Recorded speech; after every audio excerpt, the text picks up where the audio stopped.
درود بر شما دوستان گرامی، وقت شما بخیر. مبحث امروز گروپ پالیسیه، ابزار کنسولی که تمام تنظیمات مجموعی از سیستم ها، کامپیوترها یا یوزرها رو در یک فضای واحد بهشون اعمال میکنه و مدیر میتونه اونها رو کنترل بکنه و اگر بعد از تنظیم شدن ها مدت ها بعد یوزری به سیستم اد بشه یا کامپیوتری به سیستم جوین بشه، همون تنظیمات بلا فاصله رو اونها هم اعمال میشه. حالا چیکار میکنه؟ من میگم به صورت گروهی. وقتی که میگم گروهی یعنی چی؟ یعنی ما باید حتما یه اویوی داشته باشیم و هر عنوانی یه گروهی داشته باشیم که شامل یوزرهاش باشه. میام تو قسمت تولز و گروپ پالیسی، فارستمو میبینم، بازش میکنم، دومینمو میبینم و یک سری جی پی او های دیفالت کاری بهشون ندارم، اویویی که ساختم و گروپ پالیسی آبجکت ها. من به این دوتا کار دارم. دو حالت میتونم اون جی پی او رو اختصاص بدم به اون اویو و گروپم. یکیش اینه که من تو خود این اویویی که تو اینجا هست و ساخته شده یه دونه جی پی او بسازم، یا اینکه میتونم تو این قسمت جی پی او رو بسازم لینکش کنم به این. فرقی نمیکنه. لینک کردم مزیتش اینه که یک سری تنظیماتی که ممکنه برای همه واحدها یکسان باشه رو با یک بار ساختم و لینک کردم به همشون بدید. دیگه لازم نیست برای همه هی بسازی و دسترسی بهش بدی. ولی چیزی که اختصاصا برای یک واحد خاص هست حتما باید تو اویو خودش باشه، راحت تره پیدا کردنش، راحت تره. مثلا من میخوام یک فولدر شیری داشته باشم برای مدیران که دسترسی مدیران داشته باشه به صورت مدیران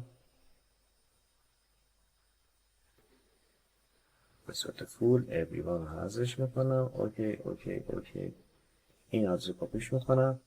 میخوام یه مپ بدم به یوزر که وقتی که به هر سیستمی نشست بتونه دسترسی مستقیم به صورت یک مپ به این فولدر شیر داشته باشه. خب این فولدر شیر رو ایجاد کردم. میام تو قسمت مدیران اویو یا گروه، فرق نمیکنه، یه دونه جی پی یو جدید میسازم، اسمشو میذارم مدیران مثلا شیر. این آبجکت برای من ساخته شد. میگه آقا این آبجکت اگه من اینجا ساخته بودم و لینک کرده بودم اینجا میگفت به این لینک شده، اگه تو این قسمت ساخته بودم و لینک نکرده بودم اینو نمی آورد. یه سری دیتیل داره، یوزرهایی که استفاده کردم و آپشنی که به یوزر دادم با این جی پی یا به کامپیوتری که با این جی پی تنظیماتی که براشون اعمال کردم. اینجا اعدادش تغییر میکنه، نشون میده که چند تنظیمات هست و به کیا داده شده، به چند نفر داده شده. خیلی بهش نداریم. کلیک راست میکنم، ادیت رو میزنم. اینجا دو بخش داریم، قسمت کامپیوترها، قسمت یوزرها. چرا دوتاست؟ برای اینکه اگر نیاز داریم تنظیماتی بدیم که اگر یوزر من از سیستم یک، قسمت مثلا مدیران، بلند شد رفت قسمت مالی و سیستم دو نشست، آیا تنظیماتی نیاز داره که با جابجا شدنش فقط برای این روی یوزرش روی اون سیستم اعمال بشه؟ خب بله، مثلا فولدرشه من باید حتما از این قسمت کانفیگرش کنم. ولی یه چیزی مثل پرینتری که توی یک واحد مثلا مالیه و نیاز نداره مدیری که از تو قسمت واحد مدیران هست دسترسی بهش داشته باشه و اگر اومد روی این سیستم نشست و فقط خواست پرینت بکنه حتما باید به این پرینتر وصل باشه. خب فقط میام تنظیمش روی اون کامپیوتر میدم. فرقش روی این. حالا من میخوام به این یوزر که رو هر سیستم من نشست دسترسی فولدر شیر داشته باشه، از قسمت پرفرنس تو قسمت ویندوز ستینگ در مپ باز میکنم، کلیک راست میکنم، نیو مپ درایو. بار اول بهش میگم کرییت کن، میگه لوکیشن کجاست، یا میتونم اینجا پیداش بکنم بهش بدم، یا میتونم همون آدرس رو اینجا پیست بکنم. ریکانکت داشته باشه، لیبل بده مدیران شیر، هرچی لیتر استفاده بکنم مثلا کیو اپلای. اوکی. این یه تنظیمات راحت ولی ساده. یا مثلا اگه تنظیمات تو کنترل پنل باشه، مثلا اگه بخوام پرینتر اد بکنم اینجا کلیک راست نیو، حالا بهش میگم چه حالتیه پرینتر رو اد و تنظیمات خیلی جزئی تر و سیستمی تر تو این قسمت پالیسیه و شما میتونید تو قسمت پالیسی بگردید و تنظیمات خاص رو پیدا بکنید. حالا یکی تو مرور به شما تنظیمات رو میگم.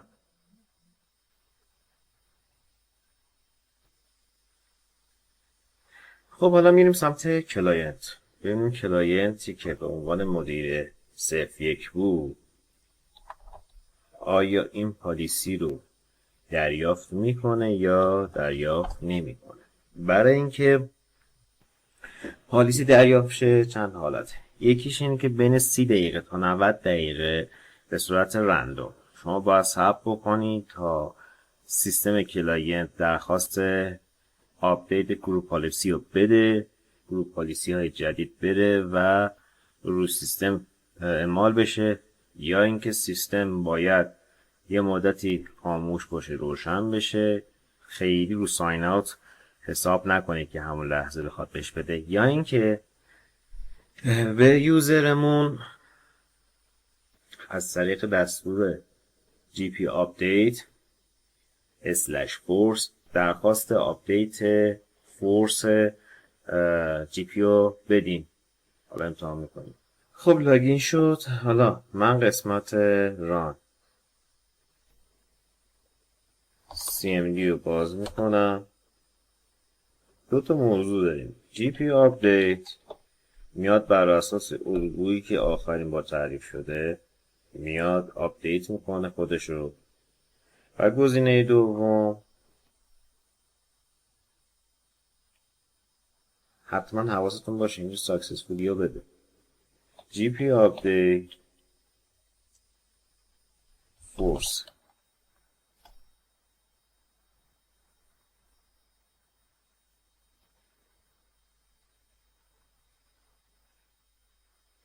میرم تو قسمت BC و میبینم که اون پالیسی که ما نیاز داشتیم رو به این یوزر داده. شما خیلی دستتون بازه، یعنی برای کوچکترین کارها، چه اینکه بگی من USB های سیستم رو بخوام ببندم، اگر مثلا یوزرم تو گروه مدیران بود بک‌گراند صفحش بشه مدیران، مثلا عکسی که درست کردم، یا اینکه میتونید بهش بگی آقا به محض اینکه لاگین کنه وارد سیستم شد این اپلیکیشن ها رو بهش بده یا براش نصب بکن یا یک دستور ران بکن. خیلی کارا.